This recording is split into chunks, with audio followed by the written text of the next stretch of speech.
Napoleon বলেছিলেন, "তুমি আমাকে শিক্ষিত মা দাও, আমি তোমাকে শিক্ষিত জাতি দেব।"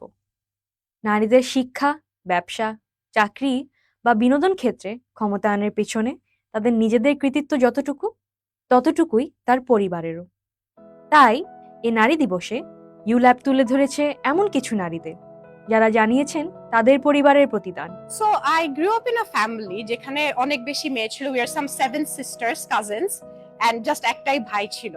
So I think, and we grew up in Chittagong. So in many ways, I think that was unique in a way যে each and one of us in that family, আমাদের বাবা মারা কখনো এটা এভাবে বড় করেনি আমাদেরকে that we are girls, এর জন্য আমরা এটা করতে পারবো না, or that getting married or having a family is what our priorities should be. I think একদম ছোটবেলা থেকে the first priority our parents, our uncles and aunts set for us were যে ভালো করে পড়াশোনা করতে হবে, you have to have your own identity. To getting to where I am right now, I would say the person who has contributed the most, invested in me, especially emotionally and mentally, has been my father.